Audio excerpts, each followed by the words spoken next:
32வது ஸ்லோகம் 6வது அத்தியாயம். ஆத்மௌபம்யேன சர்வத்ர சமம் பஷ்யதி யோர்ஜுன சுகம் வா யதி வா துக்கம் சயோகி பரமோ மதஹ. இப்போ நம்ம பகவான் ஸ்ரீகிருஷ்ணர் அர்ஜுனனுக்கு உபதேசம் பண்ணுவதன் மூலமாக சமஸ்த மனித குலத்தில் உள்ள அனைவருக்கும் எல்லா காலத்திலும் எல்லா பிரச்சனைக்கும் உரிய ஒரே தீர்வாகிய ஆத்ம ஞானத்தை உபதேசம் பண்ணிகிட்ருக்காருன்னு பார்த்துட்ருக்கோம். அர்ஜுனன் நிலை குலைஞ்சு போயிட்டான். ஒரு இக்கட்டான சூழ்நிலை வாழ்க்கையில் வரும்போது என்னாகும், நமக்கு ஒரு சாய்ஸ்லெஸ் சிச்சுவேஷன் வரும்போது நம்மளால் அதை எப்படி கடக்கிறது அப்படின்னு ஒரு தடுமாற்றம் எல்லாரோட வாழ்க்கையில் இந்த மாதிரி நமக்கு வரும். அந்த மாதிரி சமயத்தில் நம்ம முதல்ல உலகத்தை சார்ந்தவர்களாக இருக்கின்றோம். உறவுகளையும் உடைமைகளையும் நம்ம நிம்மதிக்காக சார்ந்திருக்கோம். ஒரு பாயிண்டில் அவங்களால முடியாது அப்படிங்கும்போது கடவுளை சார்ந்திருக்கும். சில பிரச்சனைகளை நம்மளுடைய பிராரப்தம் கடுமையாக இருக்கும்போது கடவுளாலையும் என்ன பண்ண முடியாது, அவ்வளோதான் அவரால் பண்ணி கொடுக்க முடியும். ஏன்னா நம்மளுடைய புண்ணிய பலம் எவ்வளோ இருக்கோ அதுக்கு தக்கபடி தான் பகவான் அனுகிரகம் பண்ண முடியும். அவர் கர்ம பல தாத்தா. நம்மளுடைய செயல்களில் தோஷம் இருந்திருக்கலாம். இப்போ பிராரப்தத்தை நம்ம அனுபவிக்கும் போது என்ன பண்ண முடியாது, பகவானால் அதுக்கு ஹெல்ப் பண்ண முடியாது. அவர் என்ன பண்ணுறாரு அப்படின்னா, இந்த சமயத்தில் தான் நமக்கு இந்த ஞானத்தை தேடி வர்றோம். கடுமையான பிராரப்தம் எப்படிப்பட்ட பிராரப்தமாக இருந்தால் கூட அந்த கஷ்டத்துலேருந்து நமக்கு வெளிவரதுக்கு இந்த ஞானம்தான் உதவும் அப்படின்னு அந்த ஆத்ம ஞானத்தை அர்ஜுனனுக்கு சொல்வதன் மூலமாக எல்லாருக்கும் சொல்கிறார் பகவான். ஆத்ம ஞானம் என்பது என்ன? நம்மளுடைய யதார்த்த ஸ்வரூபத்தை பற்றிய ஞானம், நான் யார் என்பதை பற்றிய அறிவு. அனாத்மாங்கிற கோலத்தில் பார்க்கும்போது நமக்கு எப்போவுமே பிரச்சனை இருந்துக்கிட்டே தான் இருக்கும். ஆனால் நம்ம எல்லாரும் எதை தேடிட்டு இருக்கோம்? நிம்மதியை தேடிட்டு இருக்கோம். அது எப்படிப்பட்ட நிம்மதி? மாறாத நிம்மதி, நிலை குலையாத நிம்மதி. அது எப்படி கிடைக்கும் அப்படின்னா, நீ உன்னை உடம்பா நினச்சிக்கிட்டு இருக்கிறது வரைக்கும் ஒரு நாளும் உனக்கு பூர்ண நிம்மதி கிடைக்காது. இந்த உடம்புக்கு வேறான மெய்ப்பொருள் நீங்கிறத புரிஞ்சு கொள்வதன் மூலமாக மட்டும்தான் என்ன பண்ண முடியும், உனக்கு இந்த மாறாத மன அமைதி கிடைக்கும் அப்படிங்கிறத மனித குலத்துக்கு சொல்வதன் மூலமாக அர்ஜுனன் நிமித்தமாக நம்ம எல்லாருக்கும் சொல்கிறாருங்கிறத பார்த்தோம். அதான் நம்ம ஞான யோகம்னு சொல்கிறோம். ஆத்ம ஞானத்தை உபதேசம் பண்ணார். முதல்ல இது புரியறதுக்கு ரொம்ப கஷ்டமாக இருக்குது அப்படிங்கும்போது அதை புரிஞ்சிக்கிறதுக்கு தகுதியை கொடுக்கக்கூடிய கர்மயோகத்தை பகவான் உபதேசம் பண்ணார். 2 சாதனைகள் இருக்குது, கர்மயோகம், ஞான யோகம். ஞான யோகத்தினால தான் நமக்கு மோட்சம், பூர்ண மன அமைதி. ஆனால் அந்த ஞான யோகத்தை புரிஞ்சுக்கிறதுக்கு நமக்கு சில தகுதிகள் தேவைப்படுது. ரொம்ப கஷ்டமாக இருக்கே அப்படின்னா அதுக்குரிய தகுதிகள் கர்மயோகத்தில் இருக்குதுன்னு பார்க்கணும். கர்மயோகம் அப்படிங்கிறது என்னென்னா, முதல்ல நம்ம வாழ்க்கையில் எல்லா கடமைகளையும் ஈஸ்வர அர்ப்பண புத்தியோடு செய்கிறது. என்ன காரியம் பண்ணாலும் ஈஸ்வரனுக்காக செய்கின்றேங்கிற அந்த பாவனையோடு செய்வது கர்மயோகம். நம்மளுடைய பலன் எதுவாக இருந்தாலும், வெற்றியோ தோல்வியோ எதுவாக இருந்தாலும் அதை ஈஸ்வர பிரசாதமாக எடுத்துக்கொள்வது ரொம்ப முக்கியங்கிறத பார்த்தோம். வாழ்க்கையில் வெற்றி தோல்விங்கிறது எல்லாருக்குமே உண்டு. எல்லாருமே எப்போ பார்த்தாலும் ஜெயிச்சுட்டே இருக்க முடியாது. வாழ்க்கையில் மாறி மாறி தான் வரும். அப்போ நம்ம தோல்வியை எப்படி கையெடுத்துக்க போகிறோம், அதை எப்படி கையாள போகிறோம் அப்படிங்கும்போது பகவான் சொல்கிறாரு, அதை ஈஸ்வரனுடைய பிரசாதமாக எடுத்துக்கோ அப்படின்ட்டு. இப்போ கர்மயோகத்தின் மூலமாக நம்ம ஒரு குவாலிஃபிகேஷன் தகுதியை பெற்று ஞான யோகத்துக்கு வர்றோம். இப்போ ஞான யோகம் நமக்கு 5 சாப்டரில் நல்லா புரிய வச்சுட்டார். மாறி மாறி சொன்னார். இதே தான் வந்துச்சு, கர்மயோகம் ஞான யோகம், கர்மயோகம் ஞான யோகம். ரொம்ப டஃப்பாக கொண்டு போவார். ஆத்மா லட்சணத்தை கஷ்டமாக இருக்கே அப்படின்னு சொல்லும்போது உடனே டக்குன்னு என்ன பண்ணுவார், இதுக்கு குவாலிஃபிகேஷன் வேணால் கர்மயோகம் பண்ணு, அப்புறம் அதனுடைய பிரயோஜனத்தை சொல்லுவார். இப்படியே 5 அத்தியாயம் போயிடுச்சு. நமக்கு 6வது அத்தியாயத்தில் நமக்கு இந்த ஞானம் நமக்கு நன்றாக மனசுக்குள்ளே பதியணும்னா அதுக்கு என்ன பண்ணணும் அப்படிங்கிறதுக்காக தியானத்தை பற்றி சொல்கிறார். இது புரிஞ்சால் மட்டும் போதாது, உனக்கு இது ஆள் மனசில் பதியணும். இப்போ அதுக்குரிய குவாலிஃபிகேஷன் நம்ம இந்த தியான யோகத்தில் பார்த்துக்கிட்டு இருக்கோம். இப்போதைக்கு 4 தலைப்புகளில் பார்த்துட்டோம். இந்த தியானத்துக்குரிய பகிரங்க சாதனம். ஒரு தியானம் பண்ணணும் அப்படின்னா நமக்கு முதல்ல வாழ்க்கையில் அடிப்படையாக நம்மளுடைய லைஃப் ஸ்டைலே முதல்ல மாற்றணும். நம்ம தியானம் பண்ண உட்காந்துட்டு சண்டை பிடிச்சிட்டு வந்து தியானம் பண்ணவே முடியாது. இப்போ முதல்ல மனசில் ஒரு அமைதி வேணும். ஓரளவுக்காவது அமைதி இருந்தால் தான் என்ன பண்ண முடியும், தியானம் பண்ண முடியும். தியானம் பண்ணுனா அமைதி கிடைக்கும், ஆனால் தியானம் பண்ணுறதுக்கே ஒரு அமைதி வேணும். இப்போ முதல்ல எடுத்து என்ன பண்ண சொல்கிறாரு, பகிரங்க சாதனையாக கர்மயோகம் பண்ணுங்கிறார். உன்னுடைய பாவனைகள் எல்லாத்தையும் மாற்றிக்கோ, எல்லாவற்றையும் ஈஸ்வர அர்ப்பண புத்தி, ஈஸ்வர பிரசாத புத்தி. இந்த ஈஸ்வர பிரசாத புத்தி நமக்கு வரும்போது என்னாகும்னா எல்லாவற்றையும் ஏற்றுக்கொள்ளுகின்ற மனப்பக்குவம் வரும். என்ன கஷ்டம் வந்தால் கூட இது பகவான் எனக்கு கொடுத்துருக்குற பிரசாதம் அப்படின்னு என்ன பண்ணுறோம், அதை முதல்ல ரிஜெக்ட் பண்ணாமல் முதல்ல ஓகே அப்படின்னு என்ன பண்ணிடுறோம், நம்ம அதை ஏற்றுக்கிறோம். இது என்னுடைய கர்மாவாக இருக்கலாம், இது இறைவன் என்னை பக்குவப்படுத்துறதுக்காக இதை நமக்கு கொடுத்துருக்கலாம் அப்படின்னு என்ன பண்ணுறோம். அதை ஏற்றுக்கொள்ளும் போதே என்ன ஆகுது அப்படின்னா, முதல்ல பாதி பிரச்சனை நம்மளால் அந்த பிரச்சனை ஏற்றுக்க முடியாததுனால தான் நம்ம ரொம்ப துக்கப்படுறது காரணம். பிரச்சனை வந்துருச்சு, அதை ஏற்றுக்கிட்டோம்னா என்ன ஆகும்னா 90% மன கொதிப்பு அடங்கிடும். அதுக்கப்புறம் என்ன ஏற்றுக்கிட்டோன்னா நம்ம என்ன பண்ணுவோம்னா அடுத்து என்ன செய்யலாங்கிறத யோசிப்போம். ஏற்றுக்கவே இல்லை அப்படின்னா என்ன ஆகும் அப்படின்னா நம்மளால் இதுலேருந்து வெளிவரவே முடியாது. அதனால தான் ஈஸ்வர பிரசாத புத்தி கொடுக்குறார். இப்போ மனதை முதல்ல ஏற்றுக்கொள்வது அதுதான் முதல் சாதனை. பகிரங்க சாதனம் கர்மயோகம்னு பார்த்தோம். உன்னுடைய வாழ்க்கை முறை 24/7 நம்ம என்னவாக இருக்கணும், ஈஸ்வர அர்ப்பண புத்தி, ஈஸ்வர பிரசாத புத்தி. அடுத்து என்ன சொல்கிறாரு, நம்ம அந்தரங்க சாதனம் தியான சமயத்தில் எப்படி என்னென்ன பண்ணணும், எப்படி உட்காரணும், வாழ்க்கை முறை எப்படி இருக்கணுங்கிறத பார்த்தோம். சாப்பாட்டிலேருந்து தொடங்குறாரு கிருஷ்ணர். ஏன்னா உடம்பு ஒழுங்காக இருந்தால் தான் நம்மளே மனசை கட்டுப்படுத்த முடியும். உட்கார ஸ்திதி, சரீர ஸ்திதி எல்லாம் சொன்னார். எப்படி உட்காரணும், எங்கே உட்காரணும், தனியாக போய் தியானம் பண்ணணும், அதெல்லாம் பார்த்தோம். பகிரங்க சாதனம், அந்தரங்க சாதனம். மூணாவது தியானத்தினுடைய ஸ்வரூபம், தியானத்தை எப்படி பண்ணுறது அப்படின்னு. தியானம்னா என்ன, அந்த ப்ராசஸ் ஆஃப் மெடிடேஷன். எப்படி ஒரு தீபம் எப்படி ஆடாத இடத்துல அப்படி இருக்கோ அது போல் என்ன பண்ணணும், எதோ தீபோ நிவாதஸ்தக பண்ணுற அது மாதிரி உன்னுடைய மனம் ஆடாமல் இருக்கணும், தியானத்தில் அசையாமல் இருக்கணும். அப்புறம் ஏதோ நிಶ್ಚರதி, எப்பெல்லாம் உன்னுடைய மனம் தியான விஷயத்தை விட்டு வேறு விஷயத்துக்கு போகுதோ அப்போல்லாம் நீ என்ன பண்ணு, அதை ஆத்மாவிலேயே நீ நிலைநிறுத்தணும் அப்படின்னு அது தியான விஷயத்தையும் சொன்னார். இப்போ இங்கே பண்ணுற தியானம் நம்ம ஏற்கனவே பார்த்தோம், புதுசாக ஞானத்துக்காக கிடையாது, வெறும் சித்திகளுக்காக கிடையாது, எதுவும் தெய்வ தர்சனத்துக்காக கிடையாது. நம்ம படித்த விஷயத்தை ஆள் மனசில் பதிய வைக்கிறது. நான் ஆத்மாங்கிறது எனக்கு புரியுது, ஆனால் என்ன பண்ண முடியல, அதை செயல்படும்போது பிரச்சனை வரும்போது திரும்பவும் எனக்கு மன வருத்தம் வந்துடுதே. அதுக்காக பண்ணுற தியானம். 3 தியான ஸ்வரூபம். 4வது தியானத்தினுடைய பிரயோஜனம். நிறைய அட்வர்டைஸ்மெண்ட் பண்ணார். தியானம் பண்ணால் உனக்கு இந்த தியானத்தினால என்னெல்லாம் கிடைக்கும், 9 விதமான மனிதர்களும் வாழ்க்கையில் இருப்பாங்க, அவங்களால நீ பாதிக்கப்பட மாட்ட, சூழ்நிலைகளால் பாதிக்கப்பட மாட்ட, எந்த கஷ்டம் வந்தாலும் என்ன பண்ண முடியும் உன்னால், குருநாபி விசாலியத்தை, எவ்வளோ பெரிய கஷ்டம் வந்தாலும் என்ன பண்ண முடியும், இந்த ஞானம் இருந்தால் உன்னால் சமாளிக்க முடியும். உச்சி மீது வானிடிந்து வீழுகின்ற போதிலும் என்ன பண்ண முடியும், பக்தர்கள் இதெல்லாம் பார்க்குறோம். என்னது, கடல் மீது வீசினாலும் நற்றுணையாவது நமச்சிவாயே. சுண்ணாம்பு காலவாசலில் போடும்போது என்ன பாடுறாரு, மாசில் வீணையும் மாலை மதி. அப்போ உன்னுடைய இந்த தியானம் உனக்கு நன்றாக கை கூடும்போது என்னாகும், தம் வித்யா துக்க சம்யோக வியோகம் அப்படின்னு பார்த்தோம். உன்னை என்ன பண்ண முடியும், துக்கத்திலேருந்து உன்னை முழுமையாக பிரித்து கொள்ள முடியும். இது உனக்கு மேலான அமைதியை கொடுக்கும் இந்த தியானம் அப்படின்னு என்ன பண்ணுறாரு, நிறைய சொன்னார்.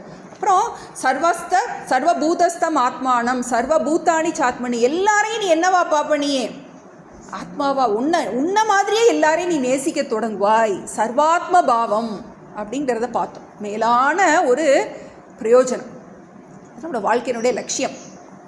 சொன்ன உடனே அர்ஜுனனுக்கு ரொம்ப ஆசையாக இருக்குது, நமக்கு அப்படி தான் இருக்கும், இது கிடச்சிட்டா நல்லா இருக்குமே. ஆனாலும் இந்த மனசை வச்சுக்கிட்டு எப்படி தியானம் பண்ணுறது, ஒரே சஞ்சலமாக இருக்கே அப்படின்னு நமக்கு வர்ற அதே எண்ணத்தை அர்ஜுனன் வெளிப்படுத்துகிறான். நம்ம சொல்லலை, அவன் சொல்லிட்டான். நம்ம சார்பாக என்ன பண்ணுறான், டவுட்டு கேட்குறான். அடுத்த 33 அர்ஜுன உவாச்ச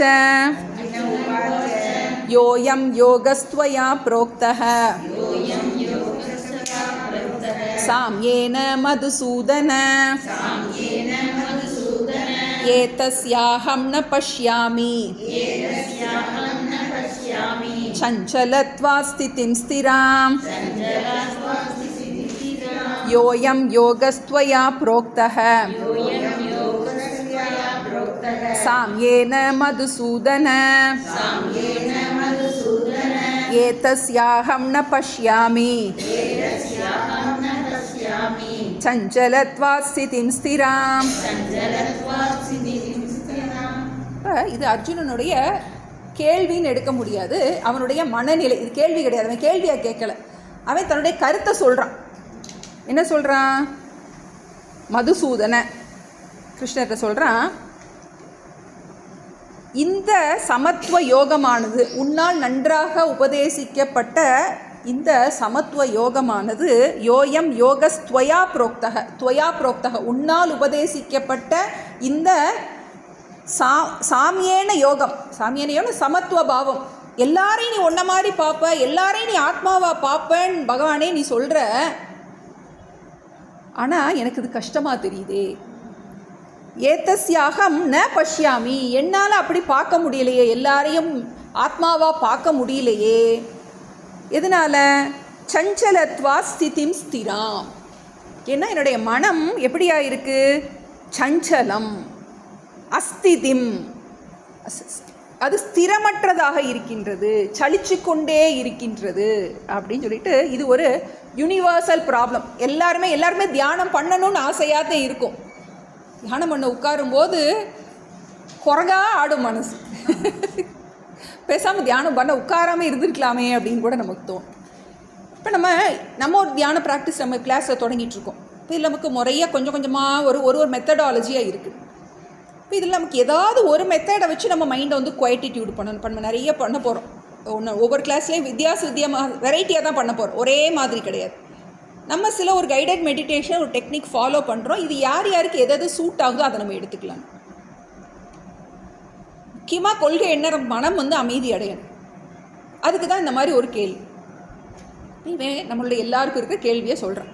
இப்போ எதுக்காக இவன் இந்த கேள்வி கேட்குறான் அப்படின்னா, பகவான் வந்து ஆத்ம தத்துவத்தை சொல்லிட்டார். இப்போ நமக்கு கேள்வி வந்து உருப்படியாக கேட்கணும். இதில் கேட்கும்போது தப்பாக என்ன பண்ண, குதர்க்கமான கேள்வி கேட்கக்கூடாது. இப்போ நிஜமாகவே அர்ஜுனன் அங்கே தியானம் பண்ணானா, பண்ணும்போது அவனுக்கு இந்த கஷ்டம் வந்துச்சா அப்படிங்கிறது பொதுவாக எல்லாருக்கும் ஏற்ற மாதிரி ஒரு இதை சொல்கிறேன். எல்லாருக்கும் அவன் தியானம் பண்ணி அங்கே உட்காந்து தியானம் பண்ணிட்டு சொல்லலை, இதை புரிஞ்சுக்கணும். இப்போ மனசுடைய சுபாவத்தை வச்சு சொல்கிறான் இந்த கேள்வியை அவன் கேட்குறான். இப்போ நமக்கு 3 விதமான மனிதர்கள் இருக்காங்க. சில பேர் எப்படி இருப்பாங்கன்னா, கிளாஸ்லேயே இருக்கும் 3 விதமான ஸ்டூடெண்ட்ஸ் இருப்பாங்க. பெஸ்ட் ஸ்டூடெண்ட் இருப்பாங்க, அப்புறம் ஆவரேஜ் இருப்பாங்க, அப்புறம் நமக்கு வீக் ஸ்டூடெண்ட்டுன்னு சொல்லுவோம். ஸ்லோ லேர்னர்ஸ், அப்படி வீக்னு சொல்லக்கூடாது, இப்போலாம் வந்து ஸ்லோ லேர்னர்ஸ்ன்னு சொல்லணும். ஏன்னா அவங்க மனசு காயப்பட்டுரும் அப்படின்னு இப்போலாம் அது நமக்கு வார்த்தைகளெல்லாம் நம்ம வந்து, ஏன்னா 3 விதமாக எப்போவுமே மனிதர்கள் இருப்பாங்க. ஒரு கிளாஸ்னாலே 3 டைப் கண்டிப்பாக இருக்கும். பெஸ்ட் ஸ்டூடெண்ட்டுக்கு என்ன ஆகும் அப்படின்னா, அவனுக்கு நமக்கு ஒரு கல்வி நமக்கு நல்லா உள்ளே வரணும் அப்படின்னா அந்த கிரகிக்கிற சக்தி இருக்கணும், அதை மனசில் பதிய வைக்கிற சக்தி இருக்கும். கிரகண சக்தி, தாரணா சக்தின்னு சொல்லுவோம். இப்போ ஒரு குரு சொல்கிறத அதை கேட்கணும், கேட்டது மனசில் நல்லா பதியணும். இப்போ எதுக்காக இந்த தியானம் பண்ணுறோம்? மனசில் பதியறதுக்காக தியானம் பண்ணுறோம். இப்போ பெஸ்ட் ஸ்டூடெண்ட்டுக்கு கேட்டது நன்றாக உடனே மனசில் பதிஞ்சு. இப்போ ஸ்லோ லேர்னர்ஸுக்கு என்ன ஆகும்னா, கேட்டதே புரியாது, அவங்களுக்கு கிரகணமே பண்ண முடியாது. இப்போ எடப்பட்டு நம்மளை மாதிரி வந்து புரியுது, ஆனால் மனசில் பதிய. கிரகண சக்தி இருக்குது, தாரணா சக்தி இல்லை. இப்போ நம்ம ஸ்லோ லேர்னராக இருக்கோம் அப்படின்னா நம்ம அதை சொல்ல உத்தம அதிகாரி, மத்தியம அதிகாரி, அதம அதிகாரின்னு சொல்கிறோம்.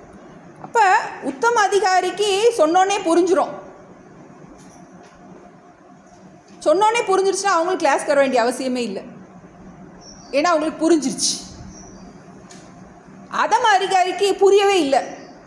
பக்கத்தில் இருக்கிறவங்களும் கூட்டு பாருங்கள், யாருமே வரமாட்டாங்க. இன்னமும் ஆத்மாவா என்னமோலாம் படிக்கிறாங்க வந்து, நமக்கு நம்ம சப்ஜெக்டே கிடையாதுன்னு அவங்களால என்ன கிடையாது, அந்த கிரகண சக்தியே கிடையாது. இப்போ நம்ம இன்பிட்வீன் 2 கெட்டானா உட்காந்துருக்கோம். நமக்கு புரியுது, ஆனாலும் என்ன பண்ண முடியல, அது மனசில் பதிக்கும். இப்போ அதுக்கு தான் டெக்னிக் கொடுக்குறாரு பகவான். அர்ஜுனன் சொல்வதன் மூலமாக நமக்கு இதை கொடுக்குறார். இப்போ நம்ம எல்லாருக்கும் இருக்கிற பிரச்சனையை தான் சொல்கிறார். சஞ்சலத்வாத் ஸ்திதிம் ஸ்திராம். அதனால் என்ன பண்ண முடியல, என்னால் இந்த யோகத்தில் ஈடுபடுவது கஷ்டமாயிருக்கு. அதனால தான் பகவான் முதல்ல எடுத்தோடனே இந்த அதிகாரத்தில் சொன்னார், உனக்கு நீயே நண்பன், உனக்கு நீயே பகைவன்னு சொன்னார். இன்னும் முயற்சி ரொம்ப அதிகம், பிரயத்தனம் பண்ணணும். வாழ்க்கையில் ஒரு லட்சியத்துக்கும் நம்ம இப்போ இன்றைக்கி இந்த நிலைமையில் இருக்கோம் அப்படின்னா இதை அடையிறதுக்கு ஒன்றொன்னையும் நம்ம அவ்வளோ பாடுபட்டிருப்போம். ஒரு குழந்தைகளை படிக்க வைக்கிறதுக்காக இருக்கட்டும், பொருள் சம்பாதிக்கிறதுக்கு, வாழ்க்கையில் முன்னேறதுக்கு, எல்லாத்துக்கும் என்ன பண்ணியிருப்போம், உயிரை கொடுத்து என்ன பண்ணியிருப்போம், நம்ம ஒரு நிலை கொண்டு வந்திருப்போம். இப்போ நம்ம அதே மாதிரி இதுக்கு நம்ம என்ன கொடுக்கணும், டைம் கொடுக்கணும். சாதாரண விஷயம் கிடையாது நமக்கு. அதனால தான் உனக்கு நீயே நண்பன், உனக்கு நீயே பகைவன்னு சொன்ன. அடுத்த ஸ்லோகத்துலேயும் அந்த கண்டினியூஷன், அந்த தடையை பற்றி சொல்கிறான். 34 ரெண்டையும் சேர்த்து படிப்போம் நம்ம. இதை 34 படிச்சுட்டு 2 பார்ப்போம். சஞ்சலம் ஹிமண கிருஷ்ண பிரமாதி பலவத்ரிடம் தஸ்யாஹம் நிக்ரஹம் மன்யே வாயோரிவ சுதுஷ்கரம் சஞ்சலம் ஹிமண கிருஷ்ண பிரமாதி பலவத்ரிடம் தஸ்யாஹம் நிக்ரஹம் மன்யே வாயோரிவ சுதுஷ்கரம். இப்போ தன்னுடைய மனசை வர்ணிக்கிறான். மனசு எப்படிப்பட்டதா இருக்குது அப்படின்னா, சஞ்சலம் ஹி மன கிருஷ்ண. கிருஷ்ணா மனசு சலிக்குது, என்ன சொல்ற, சஞ்சலம், சஞ்சலமாக இருக்கின்றது. பிரமாதி பலவத்து திருடம். 4 விஷயம் சொல்கிறான். சஞ்சலம், பிரமாதி, பலவத்து, திருடம். தஸ்யாஹம் நிக்ரஹம் மன்யே வாயோஹோ இவ சுதுஷ்கரம். அப்படிப்பட்ட மனசு ஒரே சஞ்சலமாக இருக்குது, அதை கட்டுப்படுத்துறது அப்படிங்கிறது வாயோஹோ இவ சுதுஷ்கரம். வாயு காற்றை பிடிக்கிறது மாதிரி. வாயோஹோ இவ சுதுஷ்கரம். துஷ்கரம்னா கஷ்டம், சுதுஷ்கரம்னா மிக கஷ்டம், ரொம்ப கஷ்டமாக தெரியுது அப்படின்னு எல்லாருக்கும் இருக்கிற அந்த ப்ராக்டிக்கலான அந்த ப்ராப்ளத்தை சொல்கிறோம். எப்படிப்பட்டதாக இருக்குது அந்த மனசை 4 விதமாக வர்ணிக்கிறான். சஞ்சலம், சஞ்சலம்னா உறுதியட்டு அலைப்பாய்கின்றது. உட்கார்ந்தா தெரியும், எதை நினைக்கணும்னு உட்கார்ந்தோமோ அதை தவிர மிச்சம் எல்லாத்தையும் நினைப்போம். என்ன பண்ண, மனசு இங்கிட்டும் அங்கிட்டும் இழுத்துட்டு போகுது. நம்ம சிவாயின்னு சொல்ல உட்காருவோம், உடனே அன்னைக்கு போன அந்த சிவராத்திரி ஞாபகம் வரும். அப்புறம் சிவராத்திரியில் நம்ம பக்கத்தில் உட்காந்துருந்தவங்க ஞாபகம் வரும், அவங்க கட்டியிருந்த சேலை ஞாபகம் வரும், அதுக்கப்புறம் அவங்க கூட பேசின கதை ஞாபகம் வரும். என்ன பண்ணும், இப்படி ஒன்று விட்டு ஒன்று இப்படி தொத்திட்டே போகுது. அதனால தான் நம்ம பார்ப்போம், பாலான என் மனம் குவிய ஒரு தந்திரம் பண்ணுவது உனக்கு அருமையோ அப்படின்னு பாடுறாங்க. மனசை போட்டு குரங்கு மாதிரி என்ன சொல்கிறாங்க, சினமிறக்க கற்றாலும் சித்தியெல்லாம் பெற்றாலும் மனமிறக்க கல்லாருக்கு வாயேன் பராபர். எல்லாம் வாழ்க்கையில் ரொம்ப கஷ்டமான விஷயம் என்னென்னா, இந்த மனசை ஒரு இடத்துல நிறுத்தி வைக்கிறது. அதனால தான் என்ன சொல்கிறா, சஞ்சலம்.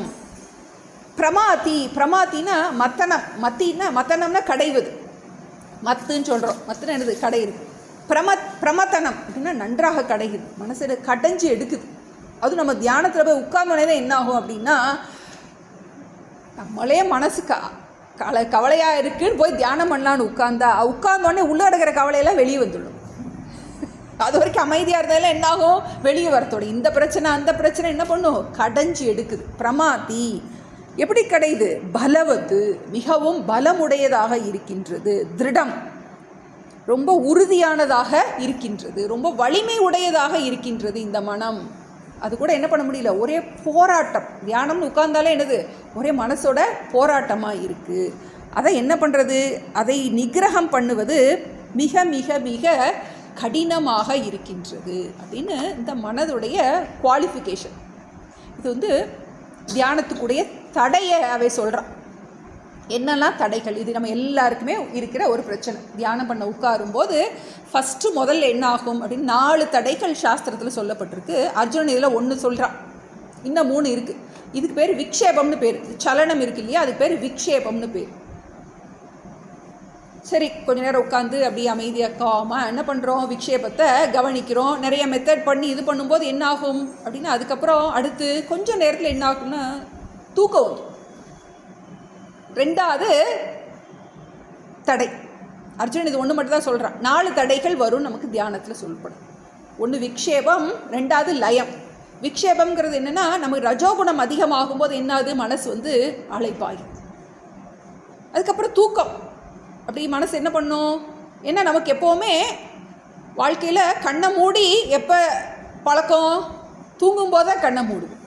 இப்போ மனசு என்ன நினச்சிக்கிடுது, தூங்குற டைம் போல் அப்படின்னு நினச்சிட்டு கண்ணை மூடிட்டா தூங்குறதுக்கு தான் வந்து அப்படின்னு என்ன பண்ணுது, தியான டைமை தூக்க டைமாக அது ரிலேட் பண்ணிக்கணும். அதனால என்ன ஆகுது, நமக்கு மனம் அடங்கினோடனே கொஞ்சம் கொஞ்சமாக தூக்கம் வரட்டும். இப்போ தூக்கத்தை ஜெயிக்கணும். அதனால தான் நமக்கு யுக்தாகார விகாரசியன் ஏற்கனவே சொன்னார். உன்னுடைய ஆகாரம் ஒழுங்காக இருக்கணும், உன்னுடைய தூக்கம் ஒழுங்காக இருக்கணும். அறகுறையாக தூங்குனா தியான டைம் ஈஸ் ஈக்குவல் டு தூக்க டைம் அப்படின்னு நம்ம எடுத்துக்கலாம். அதிகமாக சாப்பிட்டால் என்ன ஆகும் நமக்கு, சாமி சொல்லுவாங்க வந்து அதிகமாக சாப்பிட்டா மத்திய பிரதேஷ் தான் வேலை பார்க்கும், உத்தரப்பிரதேஷ் வேலை பார்க்காது. என்னாகும் நமக்கு, உண்ட மயக்கம் தொண்டருக்கும் உண்டு அப்படின்னு நம்மளே ஜஸ்டிஃபை பண்ணிடுவோம். அப்போ விக்ஷேபம், லயம். 3வது, இன்னும் நீண்ட நாள் நீங்கள் தியானம் பண்ணிகிட்டே இருக்கும்போது என்னாகும் அப்படின்னா, அதுக்கு பேர் கஷாயம்னு பேர். கஷாயம்னா மனம் அமைதி அடைய தொடங்கும் போது என்னாகும் அப்படின்னா, சில நேரங்களில் ஏதாவது சின்ன வயசில் நடந்த ஏதாவது நம்மளுடைய பாதிப்புகள், நம்மளுடைய ஆழமான கவலைகள் இதெல்லாம் உள்ளேருந்து வெளியே வர தொடங்கும். இவ்வளோ நாள் கவனிக்காத விஷயங்கள். இப்போ ஒரு பரண்டு இருக்குது, மேலே ஏறி பார்க்குறதுக்கு 5-6 வருஷமாக அதை தொட்டே பார்க்கல. இப்போ அது தூசு தட்டும் போது என்ன ஆகும், பழைய குப்பை எல்லாத்தையும் கிளறினா என்ன ஆகும், உள்ளேருந்து என்ன குப்பை இருக்குன்னே தெரியாது. நம்ம தூக்கி வச்சுருப்போம், ஏதோ அங்கங்கே டம்ப் பண்ணி வச்சுருப்போம். இப்போ எடுத்து பார்க்கும்போது என்ன ஆகும், அது மாதிரி உள்ளுக்குள்ளே சின்ன வயசில் நடந்தது ஏதாவது என்ன ஆகும், அந்த மாதிரி அதுக்கு பேர் ஸ்தப்தி பாவம்னு பேர். மைண்ட் என்ன ஆகும், அப்படி ஸ்டக்கப் ஆகி நின்றுக்கிடும். ஏதாவது ஒரு பழைய பிரச்சனை இந்த மாதிரி வரதுக்கு வாய்ப்பு இருக்குது. அது ஒரு தடையாக சொல்லப்பட்டு. 4வது ரசாஸ்வாதம்னு பேர். ரசாஸ்வாதம்னா மனசு என்ன ஆகும்னா, அதுக்கப்புறம் அமைதி அடைஞ்சோடனே ஒரு ஆனந்தம் கிடைக்க தொடங்கிடும். தியானம் பண்ணும்போது ஒரு மெடிடேஷனில் ஒரு ப்ளஷர், தியான சுகம்னு பேர் அதுக்கு பேர். எப்போல்லாம் நமக்கு இப்போ எப்படி தூங்கினா சுகமாக இருக்குது இல்லையா, அது மாதிரி எப்போல்லாம் நமக்கு பிரச்சனை இருக்கோ அப்போல்லாம் போய் தூங்க போகிறது மாதிரி என்ன பண்ணுறோம், தியானத்தில் போய் கொஞ்சம் நேரம் மைண்டை அமைதி பண்ணிவிட்டு.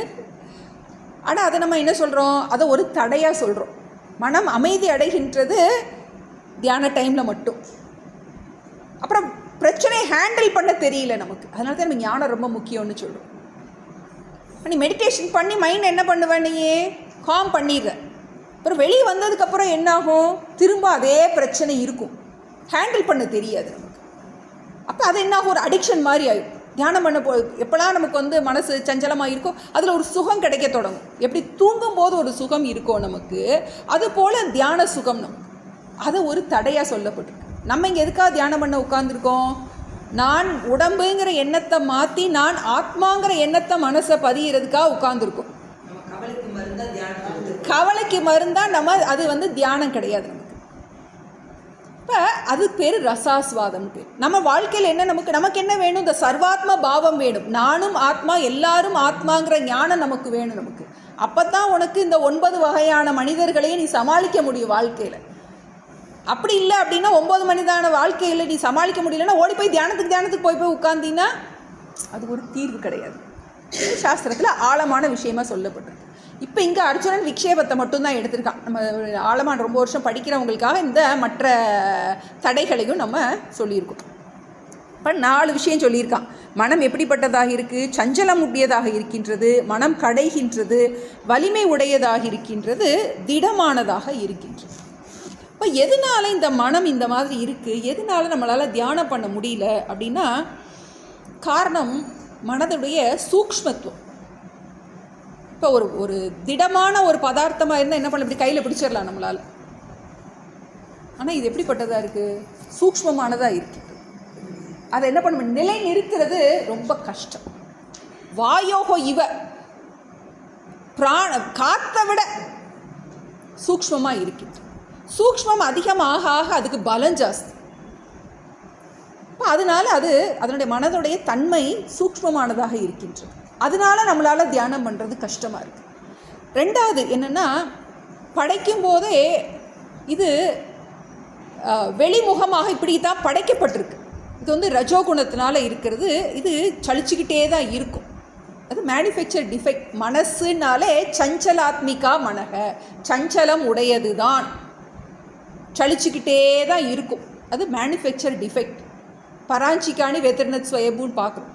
தஸ்மாத் பராங் பஷ்யதி. அதனால் படைப்பே பிரம்மதேவன் படைக்கும் போதே மனசை வெளிமுகமாகவே படைச்சிருக்கான். அதனால என்ன பண்ணுற, இந்த மனம் இப்படி தான் இருக்கும். மனதுடைய ஸ்வபாவமே அப்படித்தான். ரெண்டாவது. மூணாவது என்ன அப்படின்னா, நம்ம இந்த மனதை நானே நினச்சி பழகிட்டோம். மனதனுடைய கவலையெல்லாம் என்னுடைய கவலைன்னே நினச்சி பழகிட்டோம். இப்போ மனசை தனியாக பிரித்து பார்க்குறதுங்கிறது நமக்கு கஷ்டமாக இருக்குது. நம்ம மனசோடு சேர்ந்தே என்ன பண்ணிகிட்டு இருக்கோம், ஒட்டிக்கிட்டே இருந்துட்டோம். நம்ம மனம் எனக்கு வேறானது அப்படிங்கிறதே நமக்கு புரியுது. இப்போ தான் கிளாஸ் வரோடு தான் புரியுது. நான் வேறு, மனசு வேறு அப்படிங்கிறதே கிளாஸ் வரோடு தான் புரியும். அப்போ இவ்வளோ நாள் நான் இந்த மனசோடையே சேர்த்து என்ன பண்ணிகிட்டு இருக்கேன், நான் என்ன மனமாகவே நினச்சிட்டேன். நான் இப்போ மனதில் உள்ள அந்த எண்ணங்களுடைய தாக்கத்தெல்லாம் நான் என்னுடைய பாரமாக எடுத்துக்கிட்டேன். இப்போ கிளாஸ் வரோடு தான் அது புரியுது. இப்போ அதை புறப்பொருளாக பார்க்குறது நமக்கு ரொம்ப கஷ்டமாக இருக்குது. ஏன்னா நமக்கு ரொம்ப பக்கத்தில் இருக்குது. மைண்டுங்கிறது ரொம்பவும் அருகில் இருக்குது. உடம்பு கூட நம்மளால் என்ன பண்ண முடியும், இதை ஒரு ஆப்ஜெக்டாக பார்த்துடலாம். ஆனால் மனசை இப்போ கண்ணாடி போட்டுகிட்டே கண்ணாடி தேடுவோம். ஏன்னா அது நம்ம கண்ணில் ஒரு பகுதியாக ஆன மாதிரி நமக்கு ஆயிடுச்சு. அதுபோல் இந்த மனம்ங்கிறது நம்ம பயன்படுத்துகிற கருவிங்கிறதே நமக்கு கிளாஸ் வரோட்டையும் தெரியும். மனம் நம்மால் பயன்படுத்தப்படுகின்ற கருவிங்கிறது. அப்போ ரொம்ப சூக்ஷ்மமாக இருக்கிறதுனால இதை நம்ம ஹேண்டில் பண்ணுறது கஷ்டமாக இருக்குது. மூணாவது. நாலாவது என்ன அப்படின்னா, அதுக்கு வேணுங்கிறதெல்லாம் கொடுத்து கொடுத்து கெடுத்து வச்சுருக்கோம்.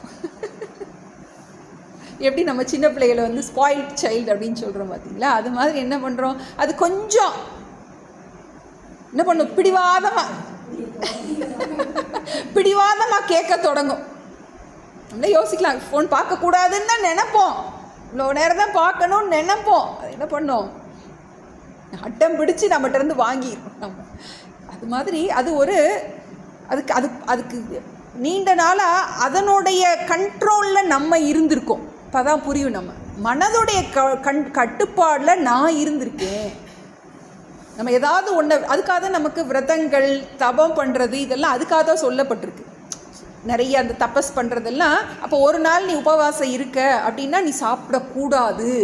அப்போ என்ன பண்ணுறோம், அந்த மனசை யார் பலமாக இருக்கிறது, நானா நீயான்னு என்ன பண்ணுறது, நம்ம கட்டுக்குள்ளே வைக்கிறதுக்கு தான் அந்த சின்ன சின்ன இதெல்லாம் நமக்கு கொடுக்கப்பட்டிருக்கு. இந்த விரதம் இருக்கிறது இதெல்லாமே நமக்கு கொடுக்கப்பட்டிருக்கு. இப்போ அது பண்ண என்ன ஆகும், நமக்கு மைண்டை வந்து அந்த சூக்ஷ்மமான மனசை நம்ம கண்ட்ரோலில் கொண்டு வர்றதுக்கு. நீ சொன்னதெல்லாம் நான் கேட்க மாட்டேன் அப்படின்னு என்ன பண்ணுறோம், எப்படி ஒரு டஃப்பான குழந்தைய ஹேண்டில் பண்ணுறோம் இல்லையா. மைண்டுங்கிறது ஒரு குழந்தை மாதிரி தான். எப்படி ஒரு குழந்தைய நம்ம வளர்க்குறது என்னது, எல்லா குழந்தையும் நல்ல குழந்தை தான் உலகில் பிறக்கையிலே நல்லவனாகவும் அன்னை வளர்ப்பதிலே அப்படின்னு சொல்கிறோம் இல்லையா. அது மாதிரி தான் மனசை நம்ம எப்படி வேணாலும் ட்ரெயின் பண்ணலாம். அப்போ நமக்கு இந்த பழக்கம் அது வேணுங்கிறதையே கொடுத்து என்ன பண்ணியிருக்கோம், அது பழக்கி வச்சுருக்கோம். இப்போ என்ன பண்ண வேண்டியது இருக்குது, இதை வேறு மாதிரி சிந்திக்கிறதுக்கு திருப்ப வேண்டியது. அப்போ அதனால இது கொஞ்சம் டஃப்பான காரியம்தான் அப்படிங்கிறத பகவான் இதுக்கு இப்போ இந்த அவனுக்குரிய அந்த கஷ்டத்தை சொல்லிட்டான், பிரச்சனையை சொல்லிட்டான். இப்போ பகவான் இதுக்கு தீர்வு கொடுக்க போகிறார். என்ன பண்ணலாம், ஏன்னா இந்த தியானம் நீ பண்ணித்தான் ஆகணும். இதில் என்ன கிடையாது, சாய்ஸ் கிடையாது. உன் நிம்மதி வேணும்னா இந்த தியானத்தை நீ பண்ணி ஆகணும். கஷ்டந்தான், சரி அதை என்ன பண்ணி இந்த கஷ்டத்துலேருந்து இதை நீ நிவாரணம் பண்ண முடியும் அப்படிங்கிறதுக்கு உபாயம் சொல்கிறாரு. இப்போ இந்த 33-34 அர்ஜுனன் வந்து இந்த தியானத்துக்குரிய தடையை சொன்னான். இப்போ பகவான் இதுக்குரிய உபாயத்தை சொல்ல போகிறார். இதுக்குரிய மருந்து எப்படி இதை ஹேண்டில் பண்ணுறது அப்படின்னு 35-36 சொல்ல போகிறார். ஸ்ரீ பகவான் உவாச்ச அசம்சயம் மகாபாஹோ மனோ துர்நிகிரஹம் சலம் அப்யாசேன து கௌந்தேய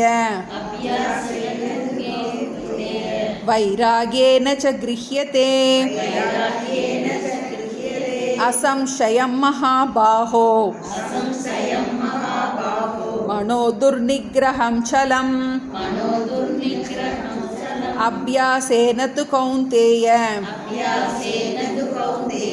வைராகேன ச கிருஹ்யதே. கிருஷ்ணர் அவன்கிட்ட பெரிய சைக்காலஜிஸ்ட். அவர் எடுத்தோடனே அப்படியா அதெல்லாம் ஒன்றும் இல்லை அப்படின்லாம் சொல்லலை. ஆமாம் அப்படின்னு என்ன பண்ணிடுறாரு, ஒத்துக்கிற.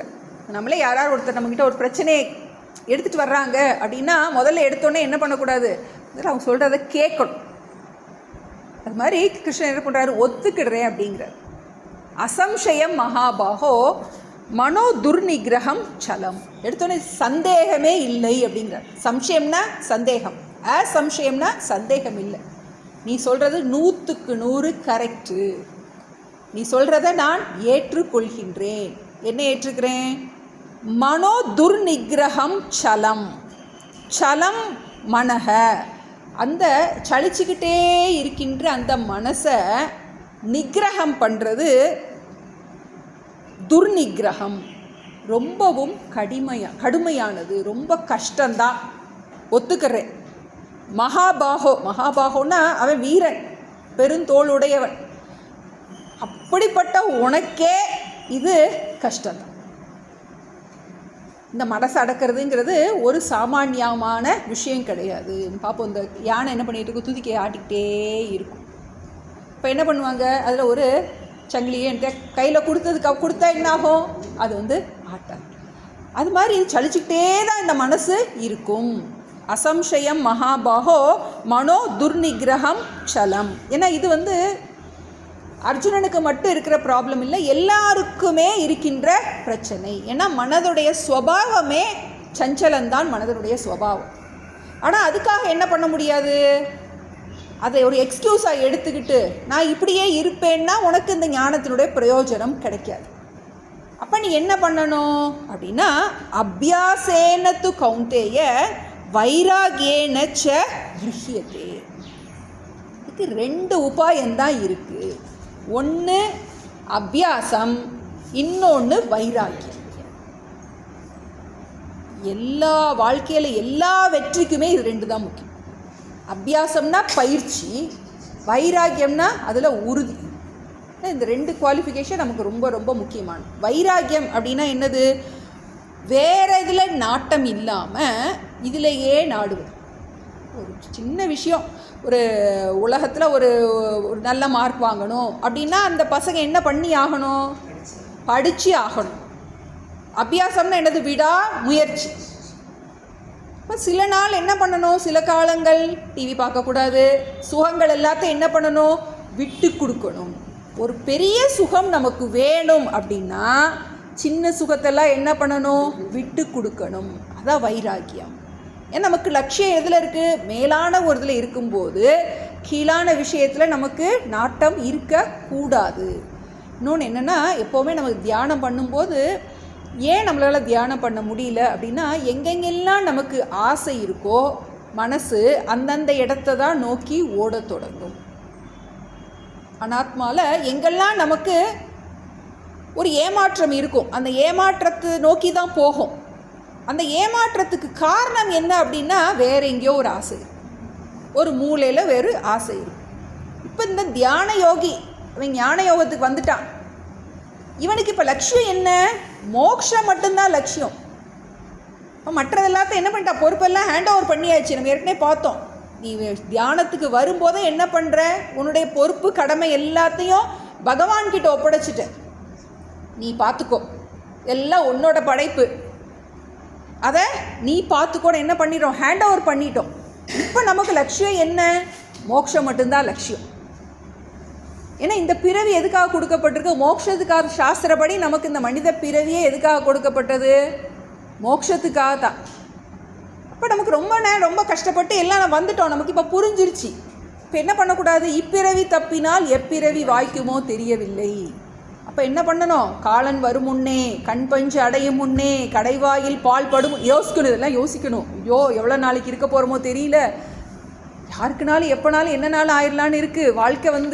இன்னும் எல்லாரும் டைம் பாம்பை கட்டிட்டு தான் இருக்கோமா. யாரோட பாம் எப்போ வெடிக்கும்னு தெரியாது, யாருக்கு ஆயுள் எவ்வளோ நாளுங்கிறது தெரியாது. அப்போ ஒவ்வொரு நிமிஷமும் நமக்கு இந்த எண்ணம் நமக்கு இருக்கணும். இப்போ வைராகியன, இன்னொன்று அபியாசேன. அபியாசம்னா என்னது? விடா முயற்சி, பயிற்சி. ஒரு நாளில் நமக்கு வராது. பொறுமை நமக்கு ரொம்ப அவசியம். என்ன பண்ணக்கூடாது? 4 நாள் நம்ம தியானம் பண்ணிட்டு அதை என்ன பண்ண முடியாது, என்னால் முடியாது அப்படின்னு விட்டுறக்கூடாது. நீண்ட நாள் ஆகும், வருஷக்கணக்கு ஆகும். 5 நிமிஷம் உட்கார்ந்து பழகிறதுக்கு வருஷக்கணக்கு ஆகும். ஆனால் முடியாதது கிடையாது. அதாவது பகவான் சொல்கிறது, கஷ்டம் ஆனால் முடியாதது கிடையாது. Difficult but not impossible. பயிற்சி பண்ண பண்ண என்னாகும் நமக்கு? சித்திரமும் கைப்பழக்கம், செந்தமிழும் நாப்பழக்கம், வைத்ததொரு கல்வி மனப்பழக்கம். அப்போ என்னாகும்? நமக்கு விடாமல் இதில் ஒரு முக்கியமாக நமக்கு என்ன வேணும் அப்படின்னா, ஒரு டேஸ்ட் வேணும் நமக்கு. அந்த வெற்றியில் நமக்கு ஒரு ருச்சி வேணும். அதனால் சின்னதுலேயே நமக்கு நிறைய கதையெல்லாம் அதனால சொல்லி கொடுத்துட்டாங்க. காக்கா கதையெல்லாம் எதுக்கு படித்தோம்? நம்ம காக்காய்க்கு தெரியும் அங்கிட்டு உள்ளே இருக்கிற தண்ணியில் நமக்கு அப்புறம் என்ன பண்ணுது, அது கல்லை தூக்கி போடுதுன்னு படிக்கும். அது என்னது? விடாமுயற்சி. ஆமாம், முயல்லாம் படிச்சிருக்கோம். கடைசியில் ஜெயிச்சது யாரு? அந்த விடாமுயற்சிக்கு தான். அங்கே யாரோ சொன்னாங்க,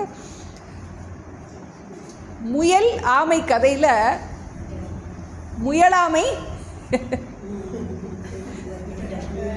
முயலாமை தோல்வியை கொடுக்கும், முயற்சி தான் வெற்றியை கொடுக்கும்.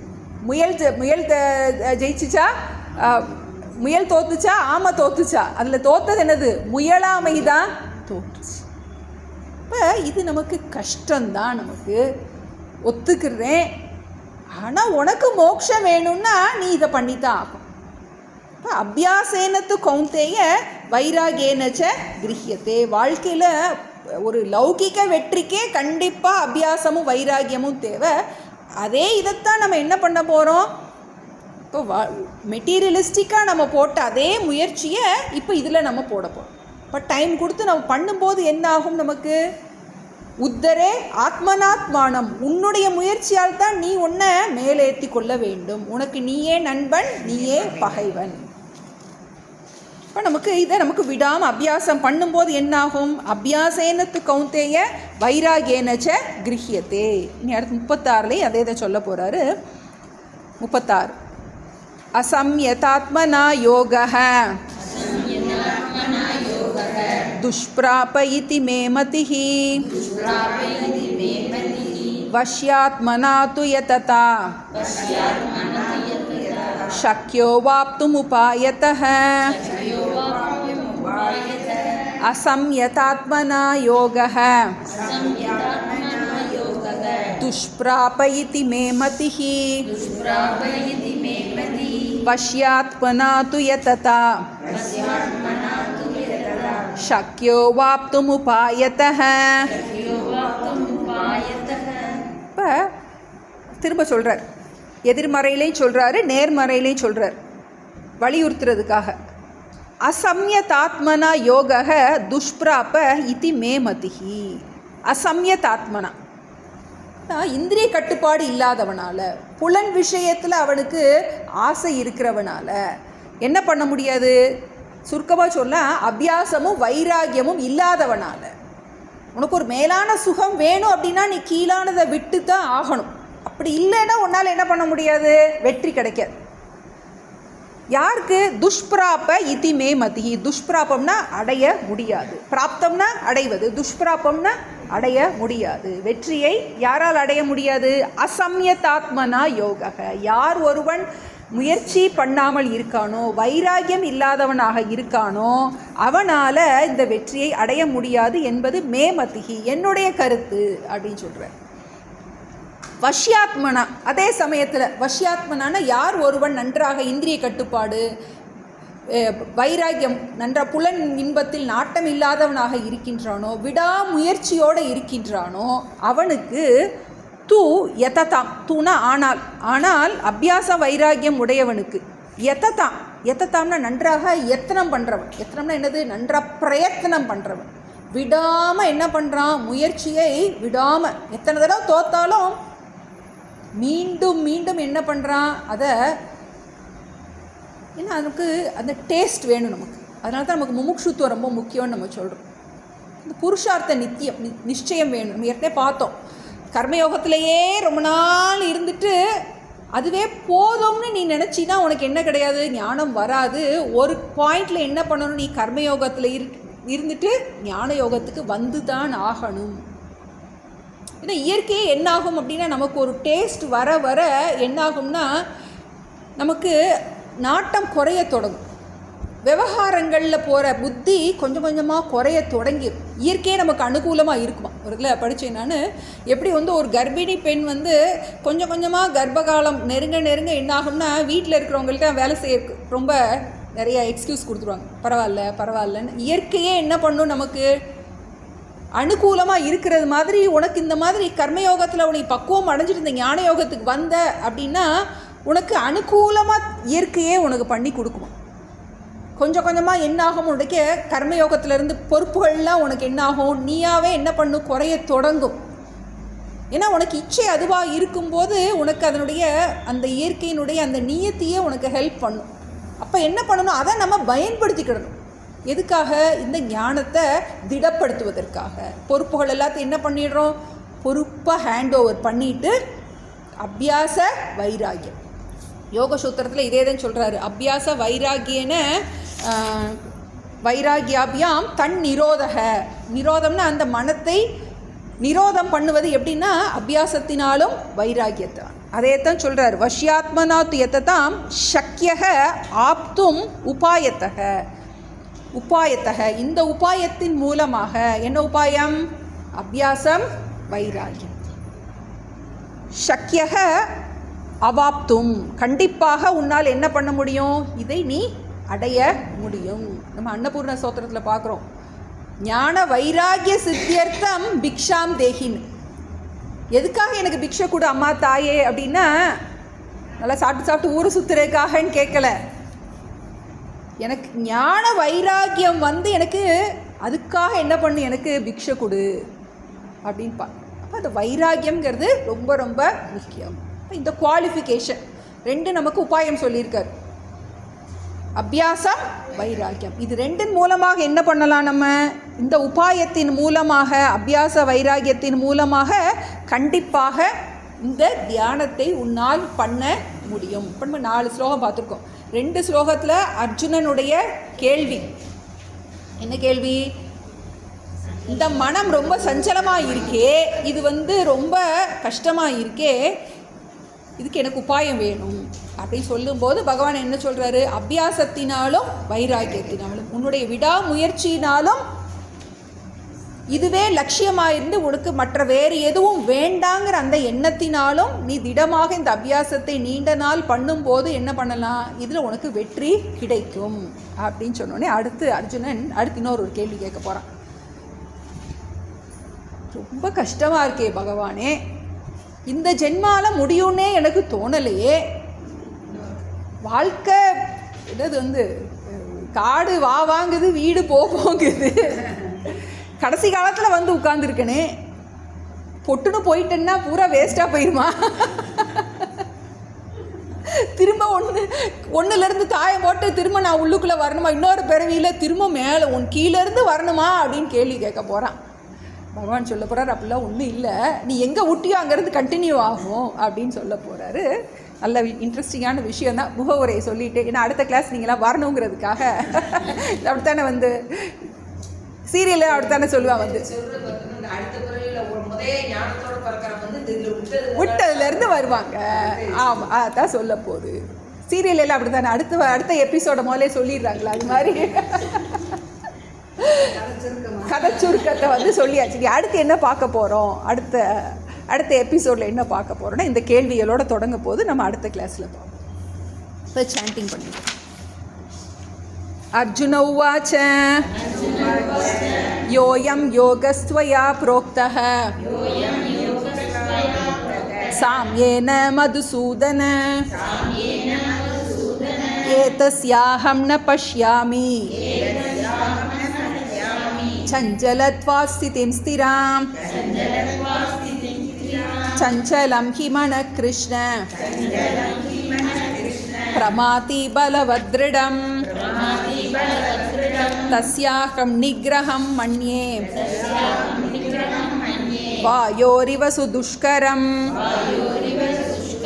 श्रीभगवानुवाच असंशयं महाबाहो मनो दुर्निग्रहं चलम् अभ्यासेन तु कौन्तेय वैराग्येन च गृह्यते अस्य असंयतात्मना योगः दुष्प्राप इति मे मतिः वश्यात्मना तु यतता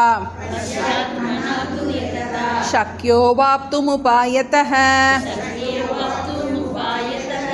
ॐ प्रपन्नपारिजाताय स्तोत्रवेत्रैकपाणये ज्ञानमुद्राय कृष्णाय गीतामृतदुहे नमः।